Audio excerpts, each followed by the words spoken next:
जय हिंद दोस्तों, कैसे हैं आप सभी लोग। आज की इस वीडियो हम बात करेंगे एसएससी सीपीओ की जॉइनिंग से रिलेटेड इश्यूज़ के बारे में, डाउट के बारे में। दोस्तों, आपका जॉइनिंग जो है 9 जून से पहले आपकी जॉइनिंग हो जाएगी। जॉइनिंग लेटर सबको ऑलमोस्ट मिल गए होंगे, जिनको नहीं मिले होंगे मिल जाने वाले हैं, चाहे आप बीएसएफ में हो, एसएससी में हो, आईटीबीपी में हो, दिल्ली पुलिस में हो या सीआरपीएफ में हो। तो आपका जो जुलाई है वो आपका जो ट्रेनिंग सेंटर में आपको जॉब भेज दिया जाएगा। आपको जून के लास्ट वीक में आपको ट्रेनिंग सेंटर भेज दिया जाएगा। 9 जून तक आपकी जीसी जैसे सीआरपीएफ में ग्रुप सेंटर में बुलाया जाता है, उसके बाद डॉक्यूमेंटेशन होता है। तो ग्रुप सेंटर में आपको बुलाया जाएगा। जितनी जल्दी आप आओगे उसी दिन से आपकी सैलरी स्टार्ट हो जाएगी।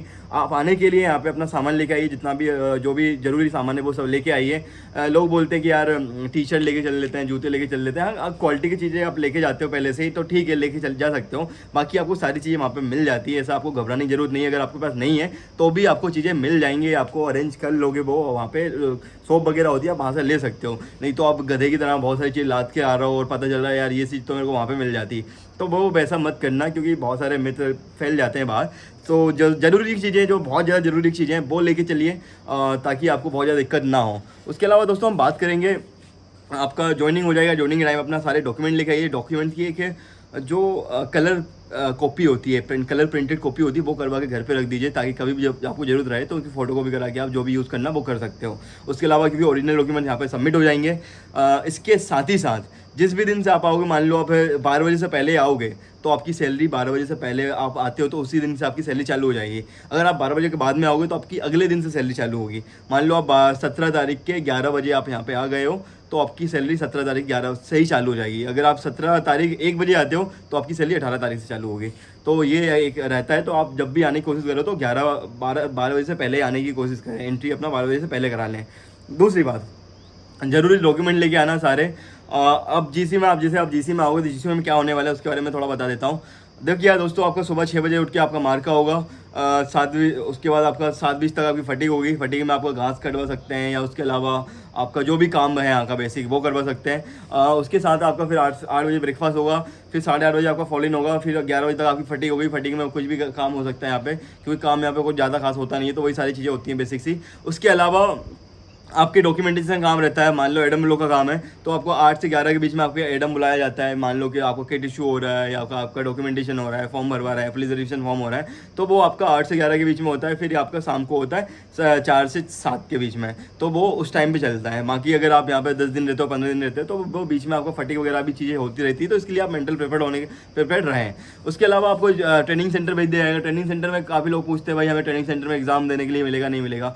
तो दोस्तों, ट्रेनिंग सेंटर में आप जब फॉर्म वगैरह अप्लाई कर दो, एनओसी वगैरह ले सकते हो, और आपने पहले से ही फॉर्म अप्लाई कर रखा है तो आपको एग्ज़ाम देने को मिल जाता है।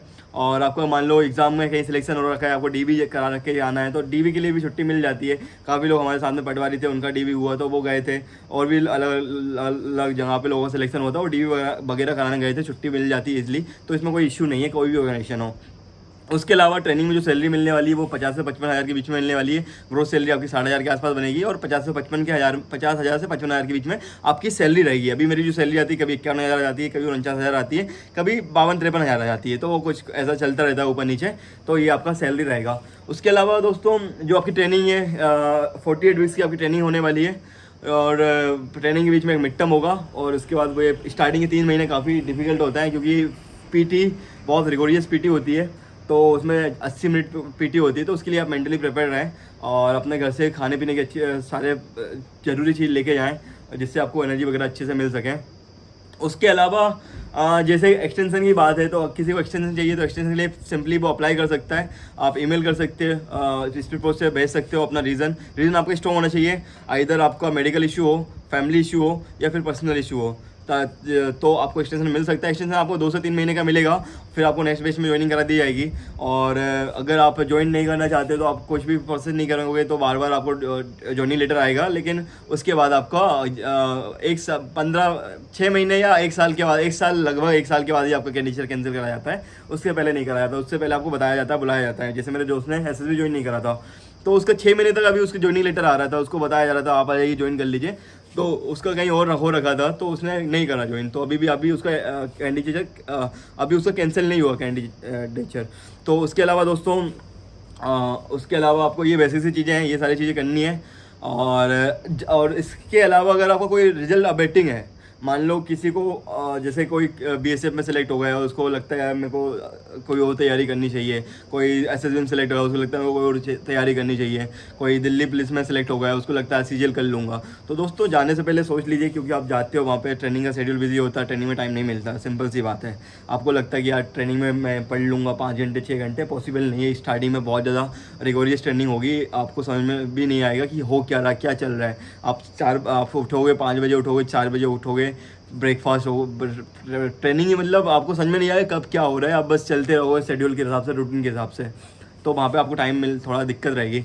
उसके अलावा आप पहले से ही प्लान करके रखिए, अगर आपको दूसरी ज्वाइनिंग आपकी आने वाली है, दूसरा रिजल्ट आपका आने वाला है, तो उस हिसाब से आप प्लान करके रखिए, क्योंकि आप जब भी छोड़ोगे तो आपको पैसे भरने पड़ेंगे। मान लो आपने एक दिन भी ट्रेनिंग कर ली और बाद में आप 10 दिन बाद छोड़ रहे हो, 50 दिन बाद छोड़ रहे हो, 1 महीने बाद छोड़ रहे हो, 2 महीने बाद छोड़ रहे हो, तो आपको पूरा 3 महीने की सैलरी भरनी पड़ेगी, भले ही आप 1 दिन बाद छोड़ दो या 10 दिन बाद छोड़ दो। मान लो आपका पूरा डॉक्यूमेंटेशन हो गया, यहाँ पे सारी प्रोसेस हो गई और आपको कहीं दूसरा जगह का कहीं आ गया, आपको जाना है या कुछ करना है, तो आपको पूरा सैलरी भरना पड़ेगा 1,80,000 रुपये 3 महीने की।